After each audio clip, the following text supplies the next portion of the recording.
Hello there, I'm Ronin Beatmaker, and welcome to Lounge Ronin. All things, everything. And if you're new to the channel, please make sure to hit that like button, subscribe, and ring that notification bell. And on this episode, we're going to discuss Legacy of the Levites.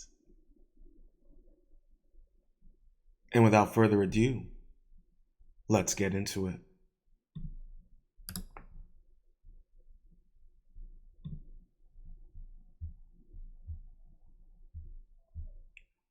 All right. This article was updated March 11th, 2023, written by Dr. Aaron Elhike. Ancient DNA analysis reconstructs legacy of the biblical Levites.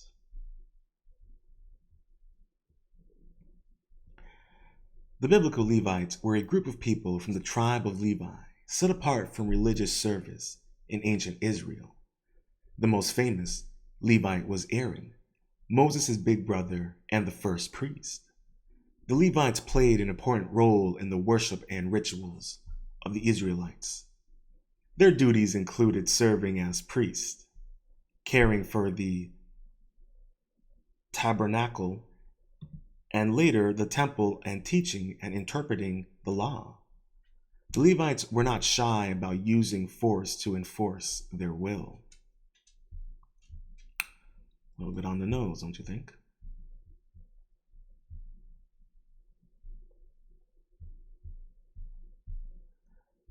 And that was an illustration of Levi avenging the honor of his sister's death. Dinah, drawing by Crispin Van Bern Bojack.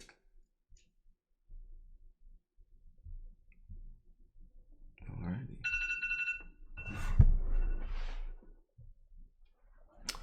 Apologies.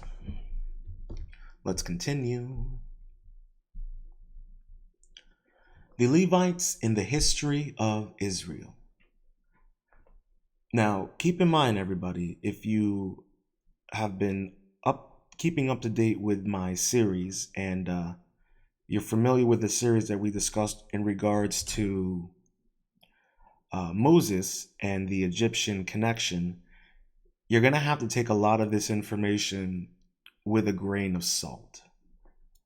And don't worry, in concluding in some of this, well, I don't want to get ahead of myself, but let's just say, if you've kept up with the Moses arc, then you'll understand that we have to take some of this information with a bit of grain of salt. And I know that's going to trigger some of my religious brothers and sisters out there of Christian and Judean faith, but don't shoot the messenger. The Levites in the history of Israel. During the time of Solomon's temple, the temple work was divided into 24 priestly divisions corresponding to 24 priestly lineages, whose connection with Aaron's lineage is not fully explained. After the Babylonian exile, most of these lineages chose to remain in Babylon, and only 4 joined Ezra and Nehemiah. After the establishment of Herod's temple, the duties of the 4 families were divided again into 24 divisions. Throughout history of Israel, the Levites remained an important part of the religious life of the nation. However, their role evolved over time. By the time of Jesus, the Levitical priesthood had become corrupt and needed reform. Jesus, for example, was critical of the religious leaders of his day, whom he saw as having lost sight of true purpose of their role. Such criticism evolved into more complex conflicts between the public, the leadership elite, and the priestly elite, which tore the people and resulted in a civil war that culminated in the destruction of Jerusalem and Herod's temple. records of the priests were largely discontinued following the destruction. And here we have a carving. It is a copy of the Roman triumphal arch panel from Beth Hasupus, showing the spoils taken from Jerusalem's temple.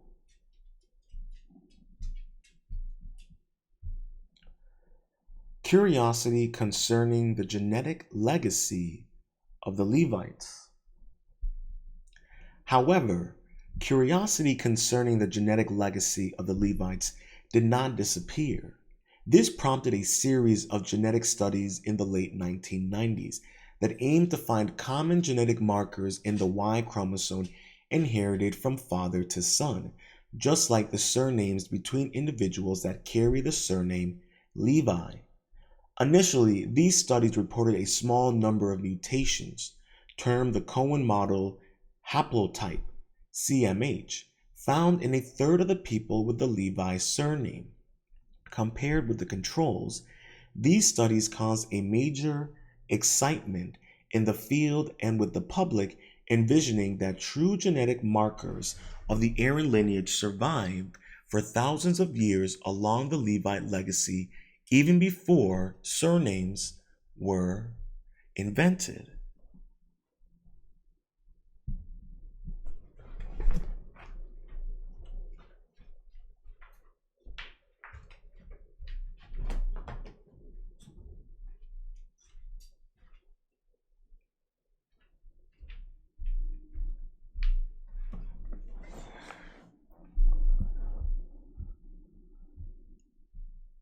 Some scientists have criticized these studies for selecting mismatched controls of European descent that lacked the CMH. Those concerns were confirmed when later studies observed the CMH throughout the Middle East and Africa, confirming that the CMH was not unique to Jews and was no more than an African Middle Eastern signature, because it was unreasonable to experts, some many carriers of the truly Levite lineage. It was unreasonable to expect so many carriers of the truly Levite lineage. Moreover, Levi is most popular surname in Israel, second only to Cohen, a smaller priestly caste selected from the Levite group. It is unreasonable to expect them all to be descended from the same ancestors, and even some individuals carry the markers of an ancient patriarch. There is no way to know which ones are the true Levites. The choice of markers carried by 1/3 of the participants was random. Here we have an image of Ethiopian Jews.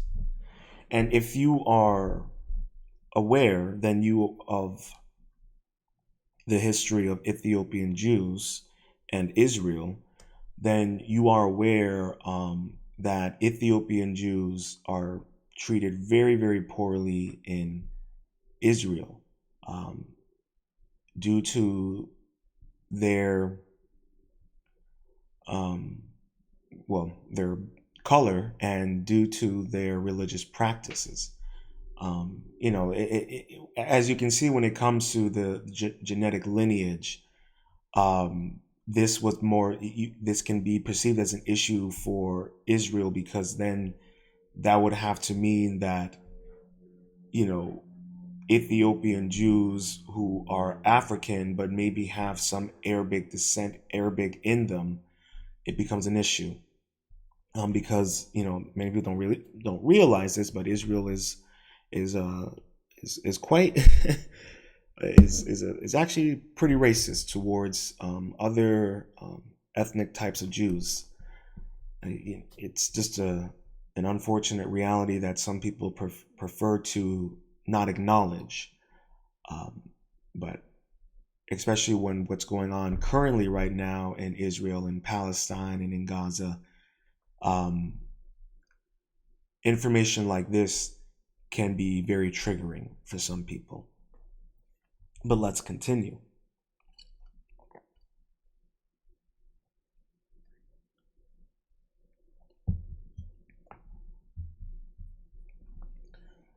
Challenging biblical narratives of the Exodus.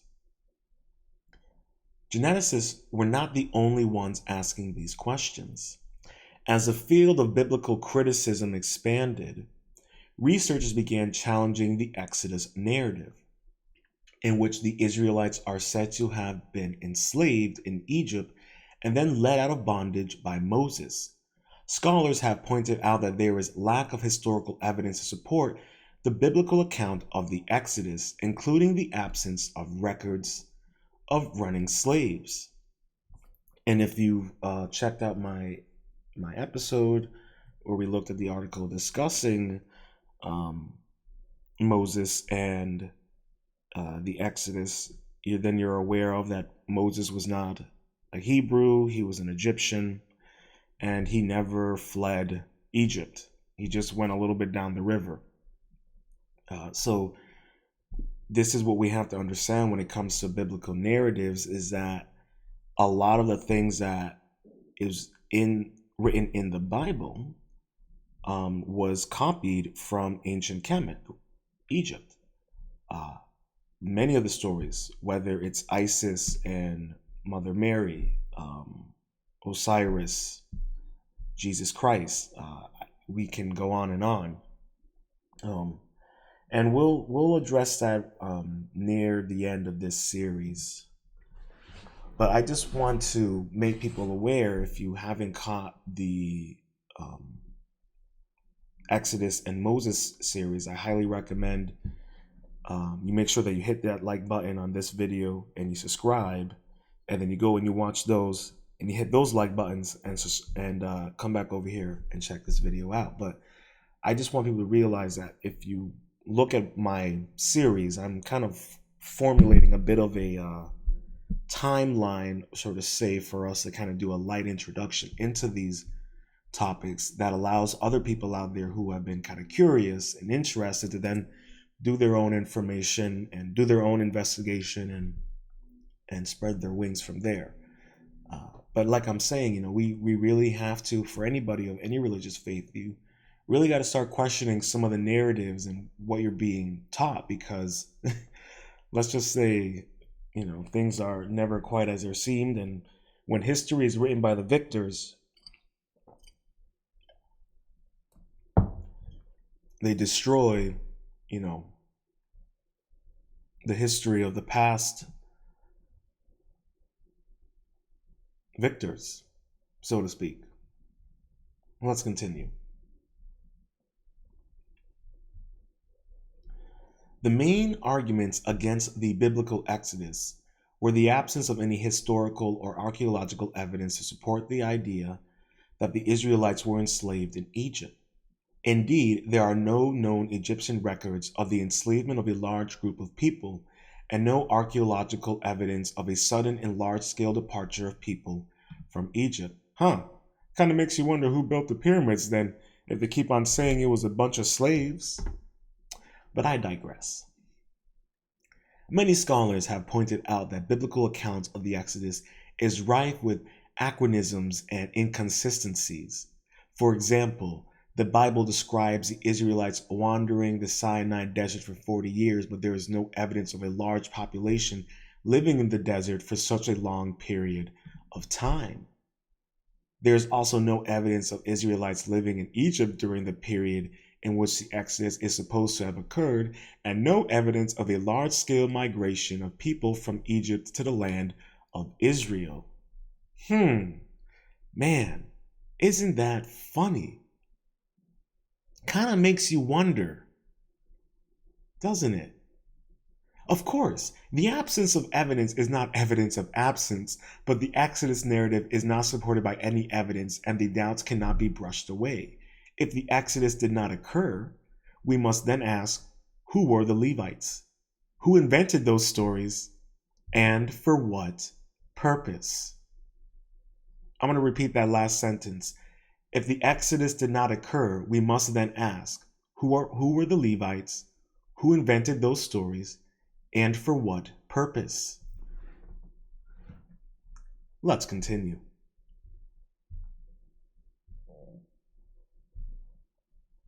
Here we have an illustration of the departure of the Israelites by David Roberts. Ancient DNA and the Egyptian origins of the Levites. Modern biblical scholars like Israel Knoll and others have put forth a theory concerning the Egyptian origin of the Levites. According to this theory, the Levites were originally an Egyptian cult that migrated to Israel and merged with the native Israelite population. This theory is based on several lines of evidence, including historical, archaeological, and linguistic data. For example, the similarity between the names of some Levitical figures such as Moses and Aaron and names of Egyptian origin.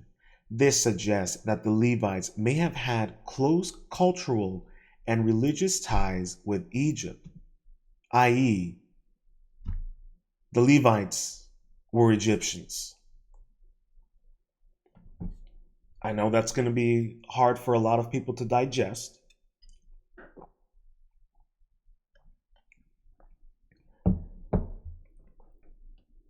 But please leave your comments with your thoughts below on how your stomach has been digesting this new information. And I implore you to always do your own research. Let's continue. A cult of priests associated with the god Seth may have left Egypt at some point, and they later merged with the Israelite population to form the tribe of Levites. This is the most supported theory in modern research. For those out there who are firm believers of trusting the science, well, trust the science here. My belief here is that if you are someone who is of any religious faith, if you can believe in God, then you can believe that the stories that you are told are older and from a time of when there was multiple gods. It'd be a bit of a concerning thought for Christians and Jews and Catholics and Protestants to come to the realization that they're actually practicing a form of sun worship, a form of paganism, but we don't want to stir the pot too much. But the reality here is archaeological, anthropological, and linguistic researchers are more willing to provide you the correct information rather than biblical scholars, for as they are part of the religious state and they are required to provide you with the state's perception of religion. Something to keep in mind. Let's continue. Here we have a papyrus script of the high priest of Anum in Thebes from his Book of the Dead, which the Levites more than likely may have practiced. But let's continue. And so here's the thing that, I think a lot of people are going to have to also accept the fact that, Moses was African. I know a lot of people seem to think that Egypt is Muslim. It's an Arabic country, but it's not. It's in Africa. It was taken over by the Arabs when one of the Egyptian kings was trying to subvert his power, or I guess you could say strengthen his power through alternative means. The caricatures, the Karenites, I believe, I can't remember how he pronounced it, but the carriers, I think it was,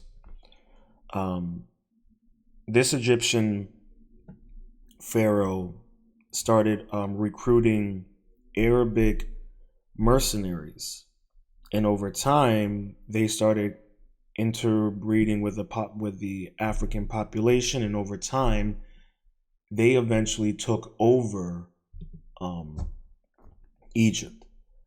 You can head over to Shaka Atmos' channel if you want to hear his lecture on that. But essentially, that is why North Africa is under the grip of Arabic rule. It really is an African. It's part of Africa. North Africa is African. It's not Arabic. So just for people out there, don't forget that Egypt is in Africa and the Egyptians are African. Let's continue. With the availability of ancient DNA data, geneticists can get back and lead their research on Levites. Ancient DNA is the DNA that has been preserved in ancient human remains, such as bones or teeth. By extracting and analyzing the DNA from these ancient samples, researchers can reconstruct the genetic makeup of ancient populations and study their evolutionary history. Considering the Egyptians' origin of the Levites and the time of their origin, myself and others were able to construct their ancient DNA from the available genomes in the region, producing for the first time a complete reconstruction of the original group of Iron Age Levites, 1250 to 1170 BC. The most important advantage of this approach is that it allows anyone to compare their DNA with the ancient Levites. Ancient Levites' DNA to test their genetic ancestry and to study their priestly legacy.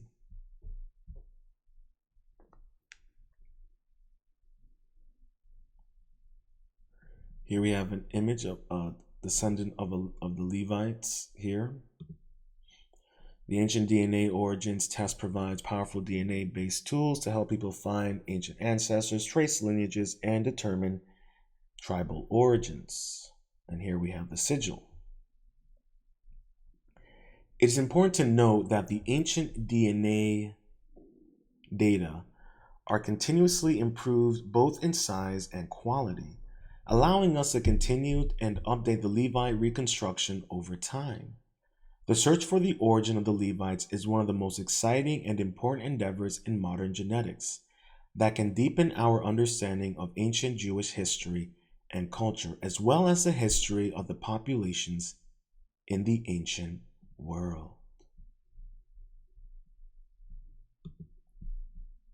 And that concludes our light introduction into Legacy of the Levites.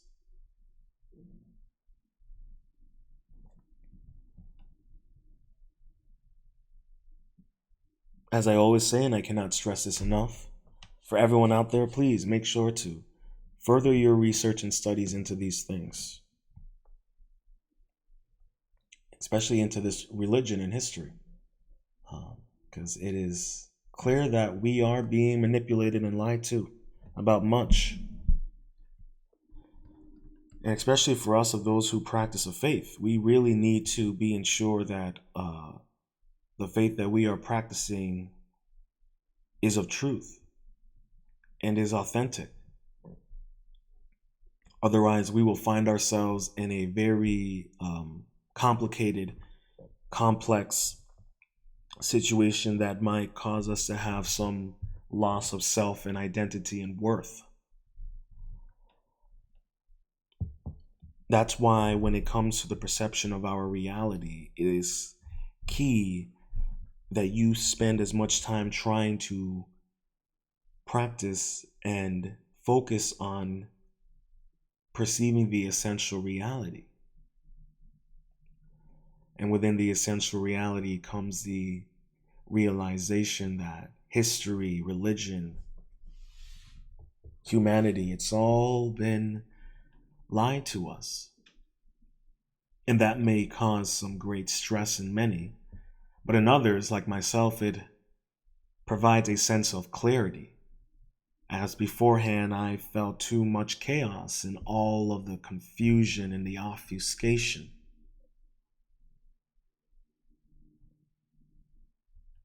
That's why I ask people and ask others, like, if you believe in God, why is it so hard for you to believe that a race of giants of advanced technological capabilities inhabited the world?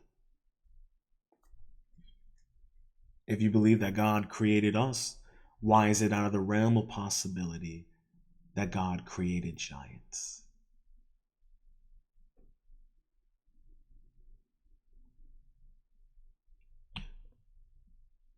If you can believe that it was possible for the Vikings to land in North America, is it hard for you to believe that Egyptians had already traversed and traveled to North America?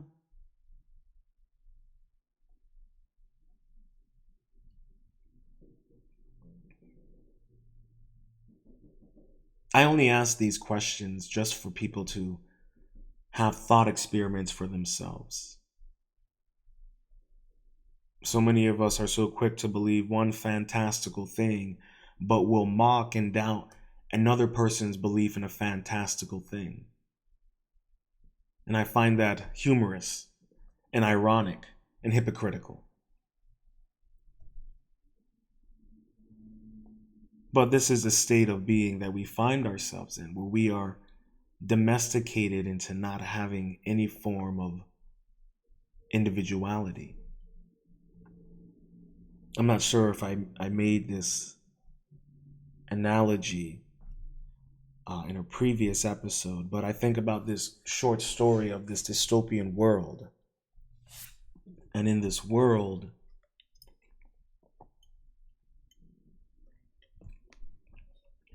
they implanted chips into people. It's, if I remember specifically, people with a more higher intelligence. And anytime those people had a critical thought, this little chip would zap them in the brain. Anytime they questioned what they were seeing or hearing or witnessing or, observe or learning, whatever. But the point that I'm trying to make is that the Rockefeller education system, the Vatican's religious suppression and domestication has all formed this type of shock collar within our subconscious.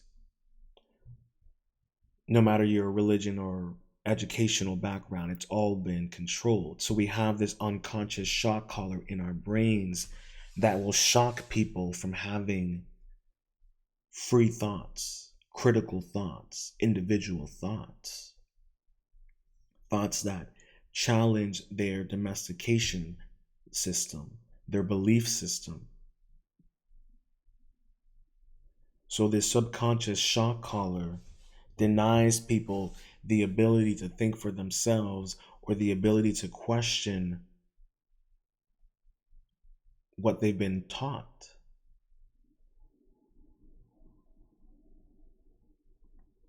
They have changed the definition of a recession.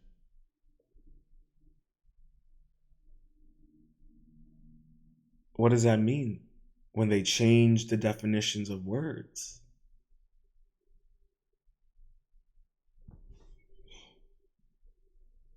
What does it mean when they change historical events? What does it mean when they take historical events and perceive them as a religious event that took place? And as people further their studies or explore these religious events, it turns out they were fabricated or never took place entirely at all. People thought that the Battle of Troy was just a myth, part of the Iliad. Turns out The Wall of Troy existed, and archaeologists in Greece found a portion of it. You're taught to believe that mythology is nothing but the imagination. But what if mythology is the true history?